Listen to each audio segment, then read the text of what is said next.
Thank you, Carlos, for inviting me here to talk. Today I'm going to talk to you about my views on governance and DAOs. So let me kick off.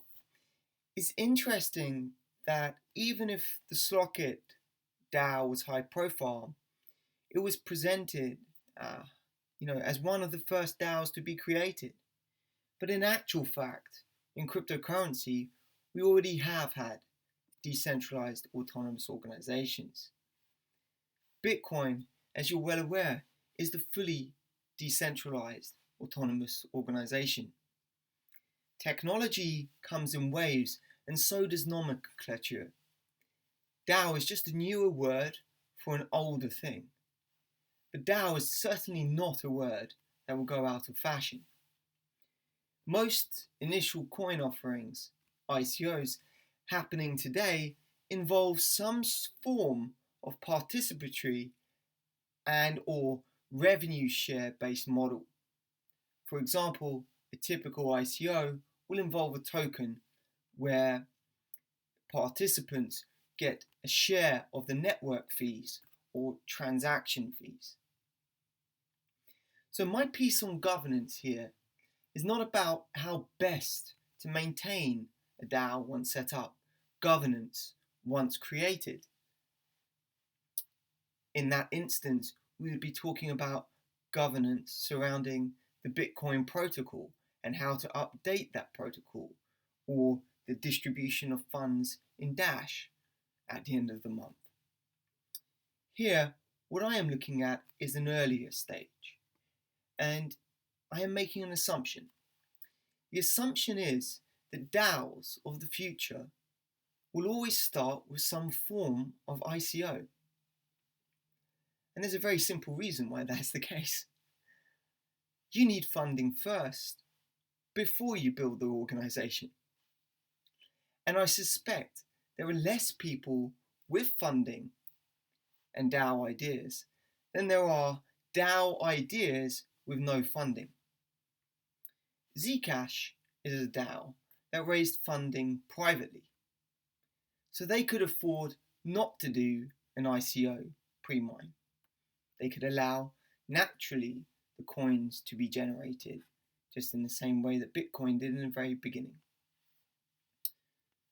So if the assumption is that DAO plus ICO is the trend, then before we look at the governance model of an organization that hasn't been built yet, we should be looking at the governance with respect to the initial financing by the crowd of that organization. So the governance surrounding the ICO. So my piece here is really on the accountability of the ICO process. Now you may suspect the driver here is about consumer protection. Look, I'm not saying that the driver is altruistic, that I'm here to protect consumers. It comes from the simple fact that the more you destroy public confidence, the more likely a government reaction will be stern, as no government will want to see its citizens being ripped off. And as a result, the less public confidence there is, the less likely blockchain technology will be able to reach the mainstream, which for me is a major priority, is to allow this technology that we all believe in to be able to enter into the mainstream of finance and every other aspect of the world. So let's look at DAO tokens. One thing that is for sure is that most DAO-like tokens, for the most part, are regulated. I don't, and the SEC, the Securities Exchange Commission in the US, does not subscribe to the view that because you're using Bitcoin or virtual currency, that it does not seem to matter. In certain instances, in fact, a token issued could be actually illegal. And this is based on the fact that if that revenue generation token, sharing in the network fees or whatever it may be, or sharing in the profits from that network or from that token. And if it's deemed to be a share, then a share needs to have registered owners. If a share does not have a registered owner, then it is what's known as a bearer instrument. And bearer instruments are illegal in most countries. And so it's important to understand here I am not making a comment on whether tokens are or are not regulated. And my piece on governance here is not around that question. To be quite frank, I do not think that projects pay enough heed to whether the token is regulated or not. I actually take the view that the ICO community simply follow the previous ICO approaches with a mistaken assumption that the previous guys knew what they were doing. But the point is, I nor any other professional can force a community to reverse a bad trend. So if the bad trend is towards creating illegal or regulated securities through ICO issuances, there is nothing, we can do to stop that trend. I can advise people in my professional capacity, but if they decide to move forwards in any event, there is nothing I can do in that respect.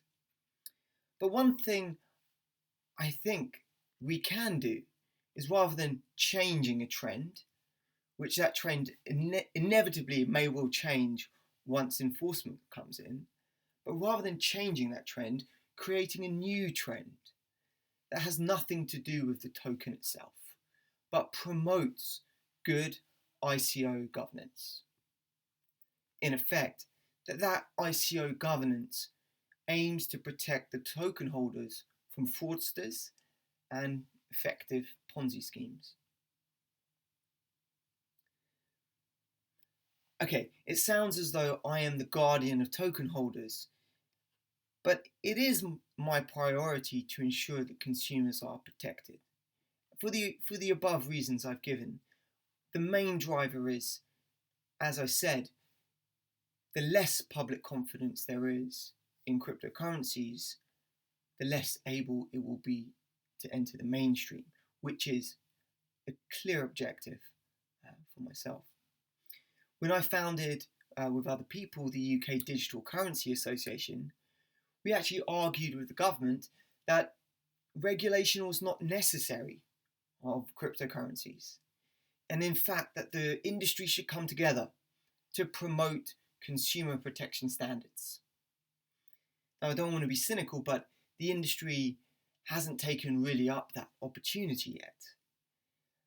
And this is partly because the consequences of a bad ICO are not felt immediately. It usually takes a few years before the project is ready. And as we know within the cryptocurrency environment, a few years is a lifetime in blockchain.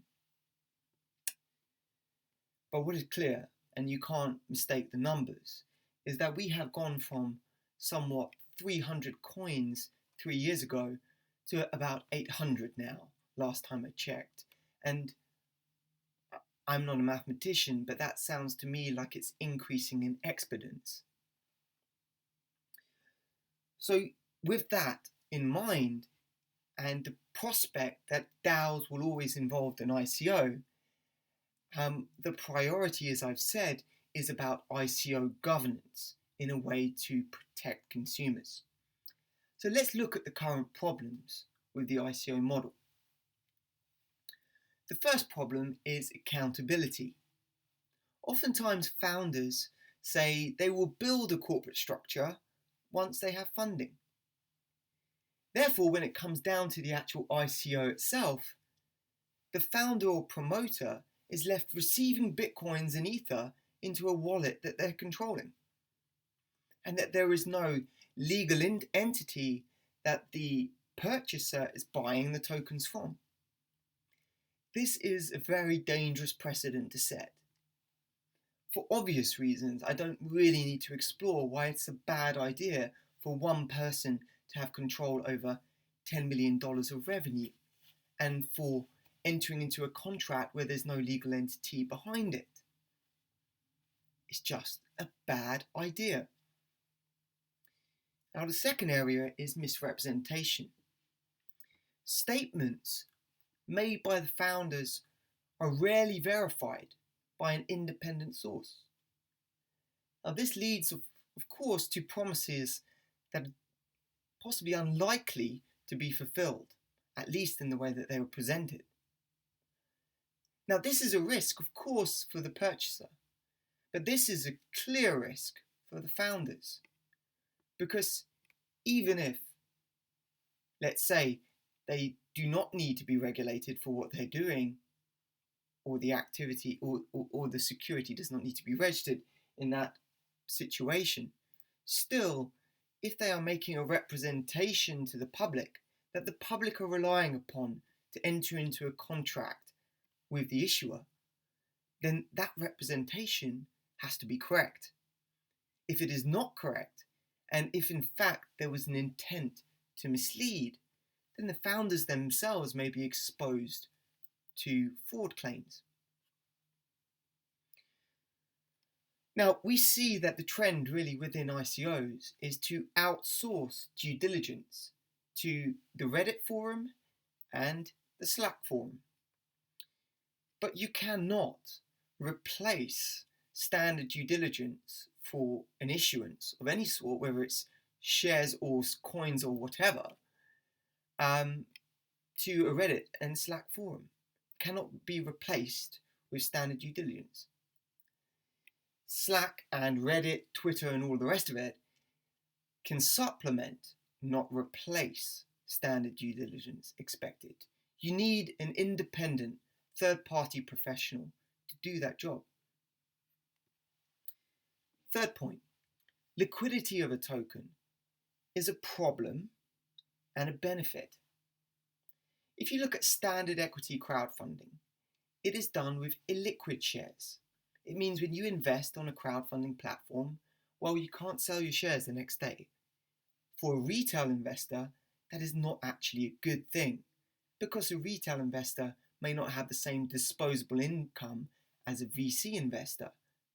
And as a result, an asset which is illiquid is not a great idea, because they may need to be paying a debt some month and may need to liquidate the asset. So in principle, for the retail investor, a liquid asset is actually quite good. By the way, I'm not making any investment advice here. I'm just making simple observations. However, founders of a standard company, they're sitting on illiquid assets. They cannot sell their shares, really. They are also subject to vesting rights. A founder of a standard company that's crowdfunding their shares cannot just get up and leave the next day and decide that they don't want to do the project anymore without losing pretty much all of their shares. There are vesting rights, generally, if a good corporate lawyer is involved or a regulated crowdfunding platform is involved. But with ICO tokens, the founders and the users, the purchasers, have the ability to liquidate their holdings at any point in time. Now, some of the better models are that a right to a token is issued, which cannot be liquidated, cannot be exchanged and whatnot. And then once the platform is ready, then you're able to get the real token, which you're able to liquidate. That is obviously a much more sensible approach. But if you have immediate liquidity from a fund issuance, then you expose the project overall to the risk of pump and dump because of the ability you're giving to the founders to leave without consequence. Then it comes to delivery. Fourth point, ICOs are exciting. The notions presented, the ideas are magnificent, but problematic to deliver. And to a certain extent, it can be quite difficult to ascertain whether someone is doing what they say they're supposed to be doing, or what they said that they were supposed to be doing. So holding the project owners accountable to what they're due to deliver can be a tricky thing. Now, surely if you were paid to do a job, you would have milestones to reach, and that your remuneration as a project owner would be tied to achieving those milestones. How could it be in anyone's interest to complete a project, finish it, if they have all of the funding up front? So there are some basic principles in the way that some of these ICOs are being run, where you could have an improvement of governance. Now, let's look at a little bit of why regulation in crowdfunding exists. Share crowdfunding in the EU is regulated. In some jurisdictions, UK is an example. And the main reason it is regulated is that the investors need to be protected. And the role of a crowdfunding platform is because it promotes the investments on its platform, it owes a duty of care to the investors. And with that in mind, it is the role of the crowdfunding platform to provide that independent due diligence on the project at hand, which I mentioned above. Now, this is not the same as doing a listing on a regulated stock market, not by any means. A listing, understandably, involves an extensive amount of due diligence. All of the above is to say that ICOs need better support to ensure that investors and founders are adequately protected. So not just the investors, the founders as well. Now, I am not saying that ICOs should go on regulated crowdfunding platforms because of the independent due diligence. No. As I said, we cannot change the trend that is currently happening within ICOs, whether you agree with it or you don't agree with it. But we can think of new solutions, and that those new solutions can support the existing trend in a way to mitigate the damages potentially for the whole community. If you think about it, if the Slockit DAO was not bailed out by the Ethereum protocol, then my question to you would be, would ICOs be happening every day now? Would the overall confidence in the ICO community be there? So, because the damage hasn't occurred yet, and that the damage to public confidence has not occurred yet, we still live in this exuberance of ICO culture. So let's look at the problems again and think about potential solutions. What I'm presenting here as a solution is just really food for thought. I'm not saying that this is a thorough analysis into every single problem and every single solution. It's food for thought. As I said, it requires a new trend, and that new trend, I can see the thought here, but it requires an industry to come behind it for it to come to life. So as we said, really in summary from the 4 or 5 problems we identified, is that the key problem around an ICO is accountability. Accountability of the founders, the corporate structure, and on delivery. So the solution is to hold the founders accountable. And I suggest that this could be done in a pragmatic way that would not necessitate a crowdfunding platform. I suggest that an independent third party assists the ICO issuer. Now, this independent third party doesn't need to be a regulated person necessarily, but they assist the ICO issuer in simply verifying certain statements of fact made. That same third party can hold the ICO issuer to account on the milestones that they themselves set. I am referring to this entity as an ICO verification agent. This agent receives the data from the ICO founders, reviews and verifies the statements made, much like you would expect an auditor to do. And the service or the evidence of verification could be on the blockchain, of course. They could sign with their private key statements recorded on the blockchain, possibly even in the Genesis block of the ICO. Now the question is, what is the scope of the role of the verification agent? Does the verification agent owe a duty of care towards the investors in the ICO? I would say, based on where we are at with this community, that they should not owe a duty of care to the investors, because no verification agent would want that level of exposure. They would not be able to accommodate that level of exposure. The real design should be that the verification agent is simply contracted by the project owner to provide independent verification services. So what would it check? The best way of approaching this is to have a standard format token subscription document. This would be a template, a one-page document really, that every ICO would use.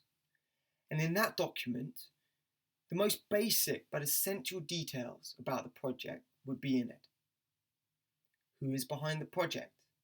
The name of the incorporated entity issuing the coins, country of incorporation, allocation of funds, designation of milestones for delivery, and supplementary services, which we'll go into involving the verification agent, such as co-signing ability of the verification agent to release payments based on milestones, or appointment of verification agent as arbiter to act in the event of a dispute between the coin holder and the issuer.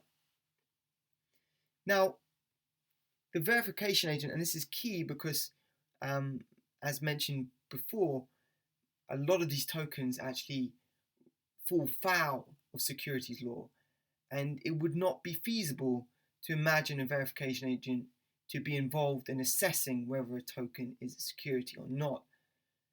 That would entail too much risk for the verification agent. As we said before, by removing the duty of care to the investors, and now by removing its role in defining whether a token is legal or not, it is able to still perform some role, which is to verify statements. So the verification agent would not comment on whether the token is legal or not, or regulated or not. This verification agent, in essence, is there to check that the founders have done what they said they have done and do what they say they will do. Now, of course, if the verification agent learns at a later date that the token is illegal or regulated, then it's able to withdraw itself from those simple verification services. Two other envisaged roles for this agent would be to act as a co-signer on milestones achieved, and to act as the arbiter in the event of dispute. And don't get me wrong, because this should be ringing some bells for you guys if you've been in this sector long enough. People have tried to do this before. It's not new. But they have always been involved in issuing the coins and dealing with this question of whether the token is a security or not. And that, of course, brings a lot heavier risks for the verification or this verification agent, which are really not warranted. It's important to remove those risks in order for them to perform a very simple function, simple but essential function. So in essence, the role of this agent is to be independent and to verify the statements. In terms of co-signing abilities, you could envisage the verification agent to provide a co-signing service to ensure that the funds were spent in accordance with what they said in the subscription document. But that co-signing ability would be passive. In other words, the verification agent would not be able to initiate a transaction, just simply confirm. I would envisage that if this institution was created, that it would service all ICOs, that it would be very much like the equivalent of the Ethereum Foundation or any foundation supporting a protocol, but at a more abstract layer where it is agnostic to the protocol, but just services the people wanting to create new protocols or create applications on protocols that involve a DAO ICO. But for this to work, it is critical that this verification agent at this point is not required to be regulated in order to perform its function. So here I have given you a schematic of a potential solution of addressing the problem of ICO accountability. This is not to say that I'm giving you legal or regulatory advice if you want to go and set up this service yourself. Of course, more detail is required. But there will come a point where consumers will get burnt with ICO tokens, and that public policy will start to drive enforcement in this area. It is important to remember that fines imposed by regulators apply retrospectively to your activities. There is this word called disengorgement, which is the notion that you are not allowed to get away with the profit from making an offence. So if you issue tokens, made $100 million, and then were found to have issued a security, then the $100 million could be disengorged from you. That's a simplification. So it is important for the industry, in an almost self-interested way, to come together to consider better and fairer ways of doing ICOs, more accountable ways of doing them. And that those ways, I've outlined a potential way, should allow for the consumer and the founder to be protected, and the founder itself to be accountable. This is surely the minimum, base layer. So really, in conclusion, it is important to think about ICO governance from the start of a venture. My assumption is that out of every 10 DAOs to be created in 2017, at least 7 or 8 will operate under some form of ICO. Therefore, I am prioritizing ICO governance for DAOs first, because that is where the risk will be. If we can get that portion right and establish a good form of governance in institutions that can support the ICO process, then as we move into the next phase, which is maintenance of the DAO, at that point we should expect to find the same standard of governance in that area. Basically, it's better to build your house on a solid foundation, and we would all accept that logic. It's been a pleasure speaking to you today, and if you've got any questions, please don't hesitate to ask. Thank you.